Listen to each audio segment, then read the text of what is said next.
Alors, bonjour mes chers amis et bienvenue dans cette nouvelle vidéo. Aujourd'hui, nous allons regarder ensemble comment calculer les limites de fonctions trigonométriques. En quelque sorte, ça va être la partie 2, d'accord, pour le calcul de limites des fonctions trigonométriques. Donc, aujourd'hui, nous allons rappeler quelques limites remarquables à connaître lorsque, d'accord, vous travailler avec les fonctions trigonométriques et bien évidemment quelques formules trigonométriques. Donc la toute première limite remarquable, ça va être la limite standard de sinus de x divisé par x lorsque x tend vers 0, ça c'est égal à 1. La deuxième limite, je peux baptiser ça 1, ceci 2. La deuxième limite, c'est la limite de cosinus de x moins 1 divisé par x lorsque x tend vers 0. Évidemment, ça donne 0. Il faut bien regarder les limites remarquables. Et puis la troisième limite, ça va être la limite lorsque x tend vers 0 de 1 moins cosinus de x sur x carré. Ça, c'est 1 demi. Donc, ces trois limites-là sont très importantes lorsque vous calculez les limites des fonctions trigonométriques. La deuxième chose à connaître, d'accord, c'est de connaître quelques formules d'addition, d'accord. Donc, lorsque vous avez, par exemple, je peux l'appeler grand A, lorsque vous avez cosinus de petit a plus b, ça c'est cosinus de a, d'accord, cosinus de b moins sinus de a, sinus de b, d'accord. Et puis, vous avez grand B qui vous donne cosinus de A moins B.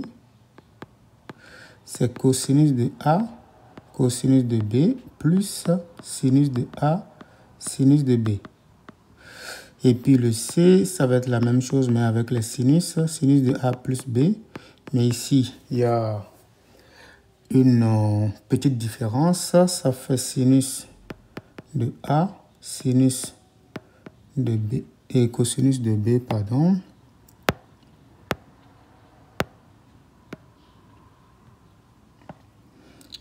Cosinus de B. D'accord, mais ici, quand il y a plus ici, on conserve le même plus. Donc, plus sinus de B, cosinus de A. Maintenant, in fine, c'est le D. Lorsque vous avez sinus de A moins B, ça vous donne sinus de A, cosinus de B, moins sinus de B, cosinus de A. Donc, ce sont quelques formules à connaître. Il s'agit des rappels.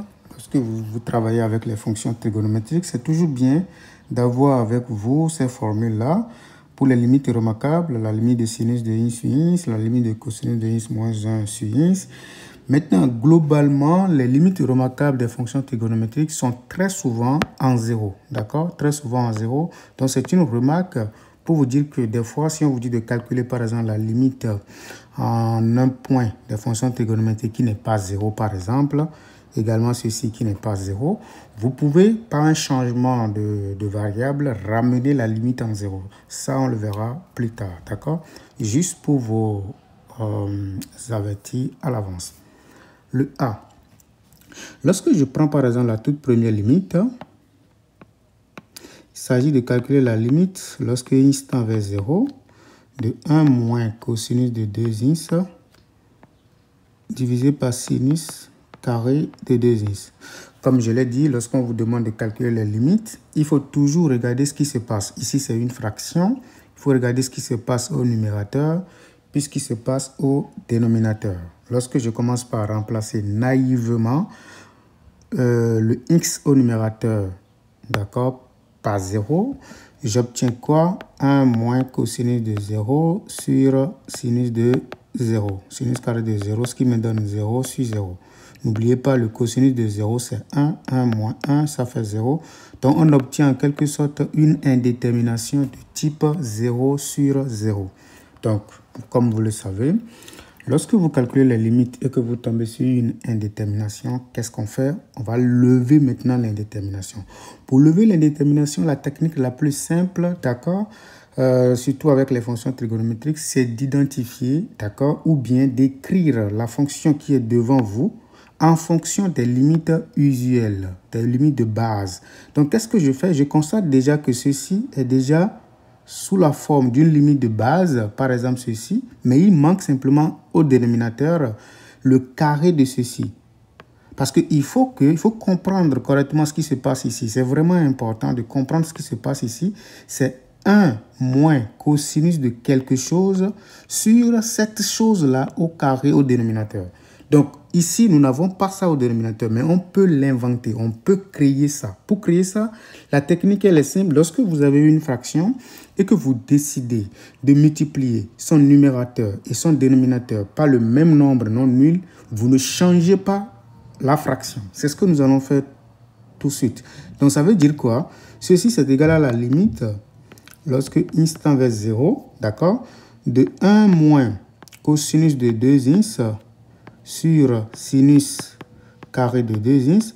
Là, je n'ai rien fait, j'ai juste copié la fraction de base. Maintenant, je multiplie le numérateur de cette fraction, d'accord, par un même nombre, d'accord, mais ce nombre-là va être quoi? Va être sans doute le carré, parce que je viens d'expliquer comment cette limite-là fonctionne, d'accord. Donc, il faut qu'au dénominateur de cette affaire-là, j'obtienne par exemple le carré, d'accord. Donc, j'ai choisi ceci parce qu'il y a un carré ici, d'accord. Donc, je peux facilement exploiter cette limite-là ici. Donc, si je multiplie ceci par le carré de ça au dénominateur, donc, qu'est-ce que je fais?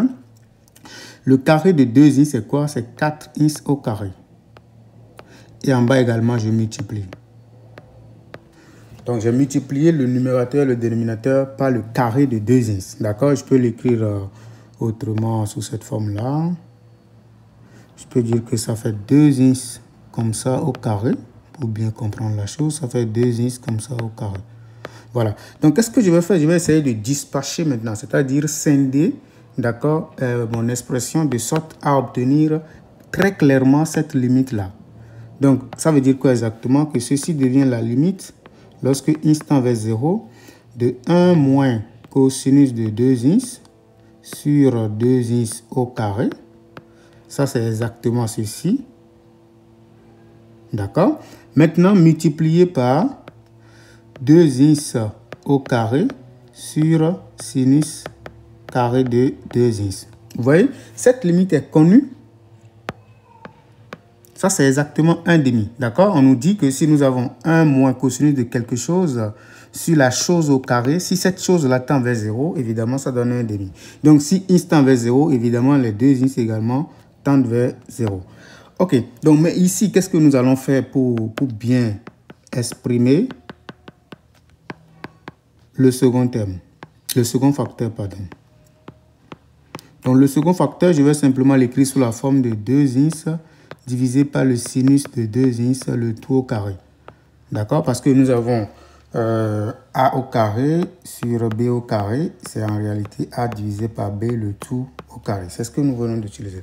Mais ça tend vers 1/2, évidemment. Mais ceci tend vers 1 parce que son inverse tend vers 1. Lorsque vous avez sinus de quelque chose sur la même chose, lorsque la chose tend vers 0, ça vous donne 1. Donc, quand on prend son inverse, quand on prend x sur sinus également, ça tend vers 1 sur 1 qui nous donne alors 1. Donc, on va simplement dire, or, la limite, lorsque x tend vers 0, de 1 moins cosinus de 2x sur 2x au carré, ça c'est égal à 1/2. Et limite de 2x sur sinus 2x, c'est la même chose. Lorsque x tend vers 0, ça c'est égal à 1. D'accord? Donc, je peux bien signaler ça. Vous voyez, 2x, 2x. Vous voyez 2x ici et puis son carré ici. Il faut bien comprendre ces limites remarquables. D'accord? Il faut bien les comprendre. OK. Donc, ça veut dire quoi? On peut maintenant effectuer ce produit parce que la limite de ça, ça fait la limite de ce qui est ici fois la limite de ça. Donc, in fine, on constate que la limite demandée pour le A, c'est-à-dire 1 moins cosinus de 2x sur sinus au carré de 2 ins. Ça va être 1 demi multiplié par 1 qui donne 1 sur 2. Ça, c'est la toute première limite lorsque ins tend vers 0. Maintenant, on va passer à la deuxième limite.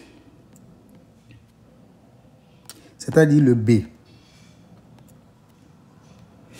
Le b, qu'est-ce que nous allons faire? On nous dit de calculer la limite lorsque ins tend vers 0 de 1 moins cosinus de 3 ins sur ins carré. Donc, encore une fois, comme on l'a dit tantôt, ça ressemble un tout petit peu à cette limite remarquable directement. D'accord? Mais il manque quelque chose.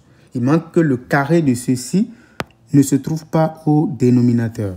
Et comme il n'est pas au dénominateur, bien entendu, c'est une indétermination, ça vous l'avez déjà vérifié. Il manque son carré, c'est-à-dire son carré en réalité, c'est combien? C'est 3 ins le tout au carré. 3 ins le tout au carré, c'est quoi? 3 ins le tout au carré, c'est 9 ins au carré. Mais on a seulement au dénominateur ins carré, donc il manque le 9. Donc, qu'est-ce que je vais faire? Je vais utiliser la même technique comme tantôt là. Limite quand ins tend vers 0 de 1 moins cosinus de 3 ins sur ins carré. Donc, nous allons multiplier le numérateur et le dénominateur, d'accord, par le terme, le facteur qui manque, c'est 9 et puis 9, pour ne pas modifier l'expression de base. Donc, qu'est-ce que je vais faire? Je vais essayer de séparer maintenant. Ça, c'est égal à la limite lorsque ins tend vers 0 de 1 moins cosinus de 3 ins divisé par 9 ins carré. Tout ça multiplié par le 9 qui est ici, ce 9-là. D'accord? C'est ça que je récupère ici. Donc ici, je vais essayer de bien écrire ceci sous la bonne forme. Ça fait cosinus de 3 ins sur 3 ins au carré. D'accord? Multiplié par le 9. Mais ceci, c'est une limite remarquable parce que nous avons 1 moins cosinus de quelque chose, d'accord, sur le carré de la chose. D'accord? Lorsque cette chose-là tend vers 0. Évidemment, lorsque ins tend vers 0, le 3 ins aussi tend vers 0. Par conséquent, nous avons ici 1 demi multiplié par 9. Et donc, ça nous donne exactement 9 divisé par 2. Donc, ça, c'est la limite lorsque ins tend vers 0 de 1 moins cosinus de 3 ins sur ins au carré. Voilà. On continue. Le C maintenant, c'est cosinus de ins sur 1 moins sinus de ins. Donc, limite, lorsque ins tend vers pi demi, il faut bien regarder, par valeur inférieure, de cosinus de ins sur 1 moins sinus de ins. Donc, en pi demi, faites attention, le numérateur, ça fait cosinus de pi demi qui nous donne 0 sur 1 moins sinus de pi demi qui donne 1, ça donne 0 divisé par 0. Donc, c'est une indétermination de type 0 sur 0. Et comme je le disais, lorsque vous manipulez les fonctions trigonométriques, ce qui va être important ici, c'est de ramener la limite en 0 pour pouvoir essayer d'utiliser les limites usuelles. D'accord? Donc, qu'est-ce que je fais lorsque ins tend vers pi demi? D'accord? Je vais changer la variable. Quand je fais pi demi moins x, d'accord, ça va tendre vers 0 parce que le ins tend vers pi demi. Donc, je vais poser tout ça égal à t. D'accord, je pose t égale à pi demi moins x. Qu'est-ce que je constate? Je constate que lorsque le ins tend vers pi demi par valeur inférieure, qu'est-ce qui se passe? Le t tend vers 0. Mais quel 0? Un 0 qui est positif. D'accord? Parce que toute cette expression-là, lorsque le ins tend vers pi demi par valeur inférieure, ça veut dire que ins est plus petit que pi demi. D'accord? Mais le pi demi alors moins x va être positif. C'est pourquoi vous avez le 0 positif là. Donc, qu'est-ce que je vais faire? Je vais récupérer le x en fonction de t. Le x en fonction de t, je tire simplement x dans cette équation-là, ou cette égalité. Ça me donne exactement pi demi moins t. Par conséquent, je vais dire maintenant que la limite à calculer, c'est-à-dire la limite de cosinus de x divisé par 1 moins sinus de x, lorsque x tend vers pi demi par valeur inférieure, d'accord, ça fait la limite désormais lorsque t tend vers 0 par valeur supérieure de cosinus de, à la place de x maintenant, je fais une copie de x. X est pi demi moins t, d'accord, divisé par 1 moins sinus de pi demi moins t, d'accord? Donc, je remplace le ins par sa valeur. Qu'est-ce qui se passe maintenant? Je vais maintenant utiliser les identités, d'accord, les formules trigonométriques pour essayer de transformer en quelque sorte ceci. Ça, c'est la formule d'addition, mais vous pouvez aussi les garder par cœur. Mais si vous n'avez pas ces formules-là en tête, vous pouvez juste les calculer en utilisant les formules d'addition. C'est quoi cosinus de pi demi moins t? D'accord? Comme on l'a donné la formule tout à l'heure, c'est cos de pi demi, cos de t. Comme il y a moins ici, ça devient plus. Sinus de pi demi, sinus de t. Donc, cos de pi demi, ça c'est 0. Donc, tout ça donne 0. D'accord? Sin de pi demi, c'est 1. Donc, tout ceci donne sinus de t. Donc, c'est d'ailleurs une formule que certains vont facilement identifier. Donc, sinus maintenant de pi demi moins t, c'est égal à sinus de pi demi fois cosinus de t moins cosinus de pi demi fois sinus de t. Encore une fois, ceci donne 0. Par conséquent, tout ceci, ça donne 1. Donc, ça donne cosinus de t. Donc, on va maintenant remplacer que la limite que nous cherchons devient la limite quand t tend vers 0 par valeur supérieure de quoi? De cosinus, d'accord, de tout ça, qui n'est rien d'autre que sinus de t, et de ça, qui n'est rien d'autre que cosinus de t. Donc, on va juste remplacer les choses. Ça nous donne exactement sinus de t sur 1 moins cosinus de t. Donc, encore une fois, on peut continuer à calculer la limite. Ça, c'est pas difficile. Le numérateur donne 0 et le dénominateur aussi donne 0. Mais cette fois-ci, on constate qu'on tombe sur des fonctions dont les limites usuelles existent. Donc, nous savons qu'en 0, le sinus de t, d'accord, sur t, tend vers 1. Donc, nous allons essayer de multiplier encore une fois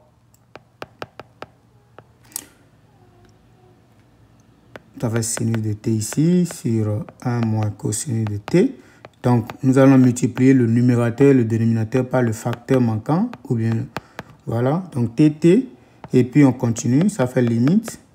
Lorsque t tend vers 0 par valeur supérieure, de sinus de t sur t multiplié par t sur 1 moins cosinus de t. D'accord? Mais ça, c'est quoi? Ce qui est ici tend vers 1, on le connaît. D'accord? Mais ceci, son inverse tend vers 0. Je l'ai donné tantôt. C'est ici. Son inverse, c'est-à-dire cosinus de ins moins 1 sur ins, tend vers 0 lorsque ins tend vers 0.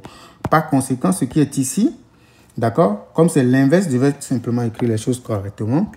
Or, limite, lorsque t tend vers 0 de sinus de t sur t, c'est égal à 1. Et limite de 1 moins cosinus de t sur t, c'est égal à 0, lorsque t tend vers 0. Donc ici, son inverse, qui est la limite, lorsque t tend vers 0, par valeur supérieure, bien entendu, de l'inverse, c'est t sur 1 moins t, 1 moins cosinus de t, ça va donner l'inverse de 0 en termes de limite qui donne infini. Mais quel infini? Il s'agit de regarder le signe. Ceci, il est bien positif, parce que cosinus est toujours plus grand que le... Et 1 est toujours plus grand que le cosinus, donc 1 moins cosinus de t est positif. D'accord? Mais ceci, le t tend vers 0 par valeur supérieure, donc il est positif également. Par conséquent, nous obtenons plus l'infini. Donc, si on fait maintenant 1 fois plus l'infini, le résultat, ça fait plus l'infini. Donc, la limite, lorsque x tend vers pi demi par valeur inférieure, de cosinus de x sur 1 moins sinus de x, ça c'est exactement égal à plus l'infini. La dernière limite, c'est la limite, c'est le d. C'est la limite lorsque x tend vers pi sur 4 tout coup, d'accord, de sinus de x moins cosinus de x sur 2x moins pi sur 2. Donc ici, encore une fois, comme je vous l'ai déjà dit, vous pouvez transformer, d'accord, vous pouvez ramener la limite à calculer en 0. Donc ici, le x tend vers pi sur 4, ça veut dire que x moins pi sur 4 va tendre vers 0. parce que le ins tend vers pi sur 4. Donc, je vais poser t égale à ins moins pi sur 4. Donc, on constate que quoi? Lorsque ins tend vers pi sur 4, le t tend vers 0. Maintenant, il faut pouvoir récupérer ici le ins en fonction de t. Le ins en fonction de t, il s'agit de tirer ce x-là. J'envoie en quelque sorte les moins pi sur 4 dans l'autre membre. Ça me donne exactement t plus pi sur 4. Et donc, la limite à calculer, la limite lorsque ins tend vers pi sur 4, de quoi? De sinus de x moins cosinus de x sur 2 ins moins pi demi. C'est exactement égal à la limite lorsque t maintenant tend vers 0 de sinus de... Donc, le ins c'est quoi? C'est t plus pi sur 4. D'accord? Moins cosinus de... À la place de ins, je mets encore t plus pi sur 4. Le tout divisé par 2 facteurs de... D'accord? À la place de ins, je mets toujours t plus pi sur 4. Moins maintenant pi demi. Et donc, 100, c'est égal à quoi? À la limite, lorsque t tend vers 0. Donc, j'utilise la formule d'addition, comme tantôt là. D'accord? Je peux juste réécrire ça autrement. Sinus, sinus de t plus pi sur 4, c'est quoi? C'est sinus de t fois cosinus de pi sur 4 plus cosinus de t fois sinus de pi sur 4. D'accord? Mais cosinus de pi sur 4, c'est racine de 2 sur 2. Sinus de t plus sinus de pi sur 4 encore, ceci, c'est exactement racine de 2 sur 2 fois cosinus de t. D'accord? Donc ça, c'est racine de 2 sur 2. Ça également, c'est racine de 2 sur 2. Donc, je vais faire la même chose pour le cosinus de t plus pi sur 4. Ça me donne cos de t, cos de pi sur 4, moins maintenant, sin de t, sin de pi sur 4. Donc, encore une fois, ceci est connu, c'est racine de 2 sur 2. Ça également est connu, racine de 2 sur 2. Ça me permet d'avoir la racine de 2 sur 2 cos de t, moins, d'accord, racine de 2 sur 2 fois sin de t. Donc, notre objectif, c'est de pouvoir faire la différence de ça avec ça. Donc, on va faire tout ceci moins ça, à cause du numérateur. Donc, si je fais sin de t plus pi sur 4 moins cos de t plus pi sur 4, ça, c'est exactement égal à tout ça moins ça. D'accord? Et quand je fais la différence, ce qui se passe, c'est que ceci se simplifie avec ça. Mais quand je fais ça moins ça, ça me donne le double de ça. Donc, ça me donne en quelque sorte racine de 2 sur 2 sinus de t plus racine de 2 sur 2 sinus de t encore. Mais ça se simplifie avec ceci quand on fait la différence. Donc, en d'autres termes, on obtient ici 2 fois 2 racines de 2 sur 2 sinus de t, c'est-à-dire racine de 2 sinus de t. Donc, in fine, la limite qu'on cherche, la limite lorsque t tend vers 0, de cette expression-là, du numérateur, devient simplement la limite de racine de 2 sinus de t divisé par, maintenant on développe ce machin, d'accord? On développe ce machin qui donne 2t plus pi demi, d'accord? Donc, je développe, ça fait 2t plus pi demi moins pi demi, c'est-à-dire ceci, le terme de l'autre côté. Donc, moins pi demi, ce qui me donne limite lorsque t tend vers 0 de la racine de 2 sinus de t sur 2t. Donc, on va essayer de séparer un tout petit peu. Ça fait la limite lorsque t tend vers 0 de racine de 2 sur 2 fois sinus de t sur t, à cause de cette limite remarquable.